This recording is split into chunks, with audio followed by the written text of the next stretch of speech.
नमस्कार। Prime news के social media platform पर आप सभी का स्वागत है। मैं हूं आपके साथ साक्षी जादौन।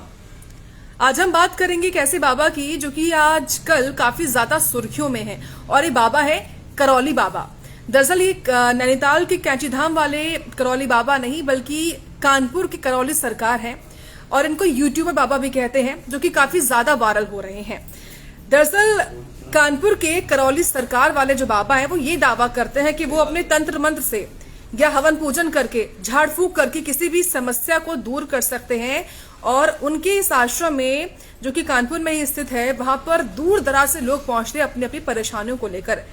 दरअसल नोएडा के रहने वाले एक व्यक्ति हैं जो कि पेशे से डॉक्टर भी हैं, सिद्धार्थ चौधरी। उन्होंने आरोप लगाया है इन बाबा के ऊपर कि इनके जो सेवादार हैं उन्होंने मेरे साथ पिटाई करी है, मेरे परिवार के साथ अभद्र व्यवहार किया है और मेरी नाक की हड्डी भी तोड़ी है, सर पर भी काफी चोटें आई हैं। और इनकी आप बाकायदा वीडियो भी देख सकते हैं जो कि काफी ज्यादा वायरल हो रही है।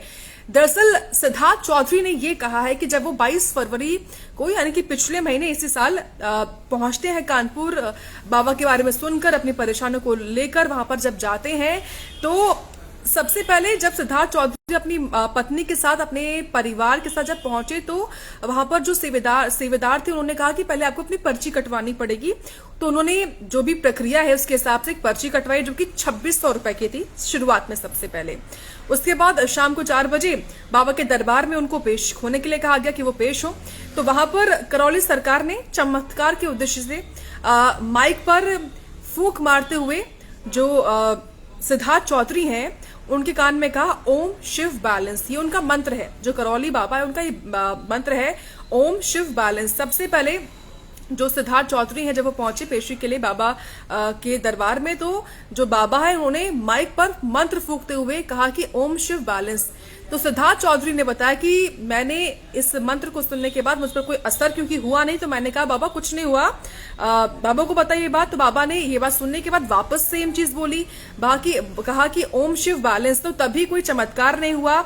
उसके बाद बाबा जो है वो भड़क जाते हैं सिद्धार्थ चौधरी की बार बार टोकने पर कि उनके मंत्र फूकने से उन पर कोई असर नहीं हो रहा है। बाबा भड़क जाते हैं और वो हंसते हुए बोलते हैं पगलेट, और उनको अपने जो सेवेदार हैं उनको वो बोलते हैं, निर्देश देते हैं कि इसको आप यहाँ से लेकर जाओ। उसके बाद सिद्धार्थ चौधरी ने बताया कि जैसे ही बाबा ने अपने सेवादारों को, जो उनके बाउंसर थे, उनको ये कहा कि मुझको यहाँ से लेके जाओ, तो वो लोग मुझे कैसे कमरे में ले गए और वहां पर सरिये से, लात घूसों से मुझको बहुत पीटा गया, मेरे सर में चोटें आई हैं, मेरी नाक की हड्डी तक टूट गई है। ये सिद्धार्थ चौधरी ने कहा है अपनी बात में। तो इसके बाद सिद्धार्थ चौधरी ने एफआईआर भी दर्ज करवाई है इन बाबा के ऊपर, जिसके बाद ये जो पूरा मामला है वो शुरू हो रहा है। और अब क्योंकि एफआईआर दर्ज हो चुकी है, पुलिस पूछताछ, जो बिधुना पुलिस है कानपुर की, वो पूछताछ के लिए पहुंचेगी, पूछताछ करेगी इन बाबा से और जो उनका पूरा आश्रम है उसका मुआयना करने वाली है। लेकिन ये कार्रवाई अभी होगी, अपडेट है ताजा। तो देखिए पूरा मामला ये था। लेकिन ये कानपुर के करौली बाबा आजकल इतने ज्यादा सक्रिय क्यों हो गए हैं, ये कौन थे, कैसे बाबा बने, इसकी पूरी कहानी मैं आपको बताऊंगी और आप सबके लिए जानना बहुत ज्यादा जरूरी है। क्योंकि आजकल हम सभी जानते हैं, चाहे वो बागेश्वर वाले बाबा हो या फिर कोई अन्य बाबा हो, कई सारे बाबा इतिहास में ऐसे भी रहे हैं जो कि चमत्कारों का दावा तो करते थे, लेकिन असल में वो बाबा नहीं, कह सकते हैं कि एक अपराध की दुनिया में रहने वाले वो व्यक्ति थे जो कि छल करते थे जनता के साथ। इसलिए बहुत जरूरी है कि जो लोग जाते हैं किसी बाबा से मिलने या दर्शन करने, कुछ सुनकर, किसी से भी सुनकर, तो वो पहले उसकी पूरी जानकारी जान ले, इतिहास जान ले, उसके बाद ही उसके पास पहुंचे। तो ये जो बाबा हैं जो कि दावा करते हैं कि वो किस तंत्र मंत्र करके, हवन करके समस्या को दूर कर सकते हैं किसी की, उनका भी एक बाकायदा आपराधिक इतिहास है। वो आपराधिक इतिहास जो है, दरअसल सबसे पहले आप जाने कि जो बाबा, उनका नाम क्या है। उनका नाम संतोष सिंह भदौरिया बताया जा रहा है। संतोष सिंह भदौरिया उनका नाम है और कहा यह जाता है कि उनके ऊपर दरअसल साल 1992 से, यानी 92 से लेकर 1995 तक हत्या का मुकदमा दर्ज चलता रहा और उन्होंने ये हत्या की थी। अयोध्या प्रसाद नाम के एक व्यक्ति की गोली मारकर हत्या कर दी थी उन्होंने। उसके बाद से वो जेल में भी रहे, उन पर बाकायदा केस चलता रहा। उसके अलावा 7 CLA और कई धाराओं में मुकदमा भी उनके ऊपर दर्ज हुआ है। जो संतोष सिंह भदौरिया, जो कि अपने आप को करौली बाबा के नाम से बुलाते हैं, हालांकि 27 मार्च को 1993 में जो संतोष सिंह भदौरिया है उसको बेल मिल गई थी, वो जब से ही जमानत पर चल रहा है, रिहा है। इसके अलावा कहा यह भी जाता है कि उसने पुलिस से बचने के लिए अपने आप को किसान नेता बताया, कई सारे लोगों की उसने जमीन भी हड़पी और उन जमीन पर अवैध रूप से कब्जा भी किया, और जिस आश्रम में वो अभी रहता है वो भी अवैध कब्जे वाली ही जमीन है, और कब्जा करके ही उसने अपना बड़ा सा आश्रम बनाया जो कि 14 एकड़ में फैला हुआ है। आप समझ सकते हैं 14 एकड़ में एक आश्रम बाकायदा फैला हुआ है, और ऐसे उसने उगाही करी है, लोगों से पैसा इकट्ठा किया, ऐसा कहा जा रहा है उसके बारे में। और जो आश्रम बनाया है वो भी हेरा फेरी के पैसों से ही बनाया है इस बाबा ने। साथ ही देखिए उसने शुरुआत में यूट्यूब पर, खास क्योंकि यूट्यूब से आजकल कोई भी जो है वो वायरल हो जाता है, तो यूट्यूब पर उसने अपने पहले वीडियोस डाले तंत्र मंत्र के, और वहां से उसने ये दावा किया कि वो सबकी समस्या को दूर कर सकता है झाड़ फूक से, तंत्र मंत्र से और हवन पूजन से। जिसके बाद वो वायरल हुआ, लोग पहुंचना शुरू हुए, उसने अपना आश्रम जो अपना साम्राज्य है वो बड़ा किया, तो उसको यूट्यूबर बाबा भी कहा जा रहा है और बाबा नीम करोली भी कहा जा रहा है, तो इसलिए काफी ज्यादा वायरल हो रहा है ये आजकल बाबा। और साथ ही मैं आपको ये भी बता दूं कि ये जो आश्रम है बाकायदा उसको लवकुश आश्रम नाम दिया गया है, और ये 14 एकड़ में फैला हुआ है। यहाँ पर भीड़ काफी ज्यादा होती है लोगों की, और कहा तो ये भी जाता है कि यहाँ पर देश ही नहीं बल्कि विदेशों से भी लोग आ रहे हैं आश्रम में अपना इलाज करवाने के लिए। आश्रम में आपको तमाम सुविधाएं मिलेंगी यहाँ पर आपको, लेकिन हर चीज का टोकन भी लेना पड़ेगा। कहा यह जाता है कि बाबा से मिलने से लेकर आपको यज्ञ करवाना है या कुछ और भी चीज लेनी है तो उसके लिए सबसे पहले आपको रसीद ही कटवानी होगी, टोकन लेना होगा। यहाँ तक कि जब भक्त पहुंचते हैं इस परिसर में तो सबसे पहले 100 रुपए की रसीद जो है वो काटी जाती है उसकी, जो हालांकि 100 रुपए की रसीद के साथ साथ अलग अलग रेट भी तय किए गए हैं टोकन के, वो भी काटे जाते हैं। हवन का खर्चा जो होगा वो 5,000 से लेकर 10,000 रुपए तक का हो सकता है। यानी कि हालांकि सारी सुविधाएं आपको मिलेंगी उस आश्रम में, लेकिन सबके लिए पैसे आपको देने पड़ेंगे। यानी कि आप समझिए अच्छा खासा एक बिजनेस कह सकते हैं इसको, बिजनेस जो है वो ये शुरू हो रहा है, क्योंकि हर चीज के लिए आपको यहाँ पर रसीद कटवानी होगी जब आप इस आश्रम में पहुंचेंगे। जैसा कि सिद्धार्थ चौधरी ने भी बताया कि जब वो पहले पहुंचे अपने परिवार के साथ तो उनको 2600 रुपए की रसीद कटवानी पड़ी इस बाबत से केवल मुलाकात करने के लिए ही, तो आप समझ सकते हैं। और तमाम सुविधाओं की यहाँ पर बात भी की जाती है।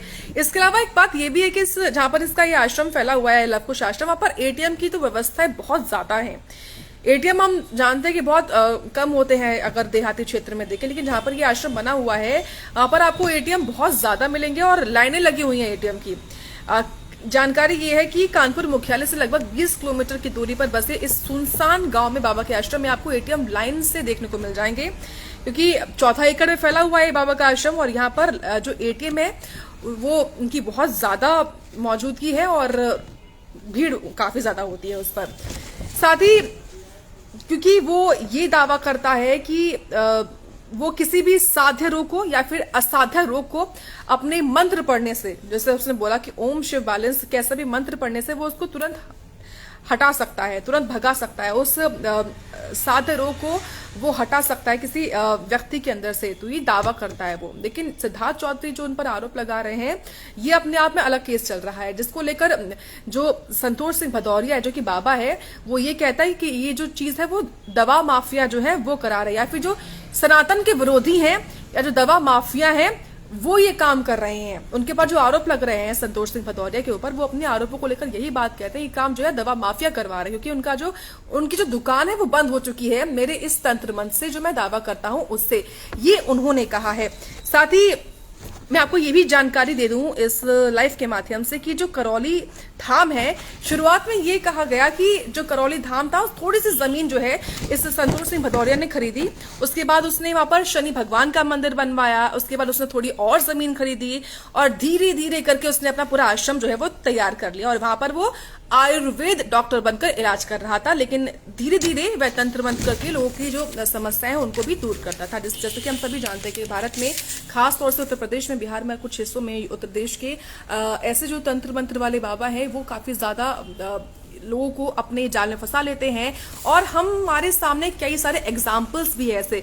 तो जो लोग भी इस लाइव में जुड़ रहे हैं वो अपने पॉइंट्स, अपने जो उनके तमाम करौली बाबा के बारे में, खासतौर से कानपुर का जो करौली बाबा आजकल वायरल हो रहा है उसके बारे में जो उनके विचार है वो प्लीज आप कमेंट के माध्यम से रखिए। और जो जानकारियां मैंने आपको दी है इस बाबा के बारे में, आप उन सबको जानने के बाद ही अगर आप सोच रहे हैं वहां पर जाने का, तो ही आप जाइए और अपने आप को सतर्क रखें, सुरक्षित रखें। और ये जो पूरा मामला चल रहा है सिद्धार्थ चौधरी का जो आरोप लगाया, उसके बारे में अभी पुलिस जो है वो जांच करेगी, क्योंकि एफआईआर तो दर्ज हो चुकी है।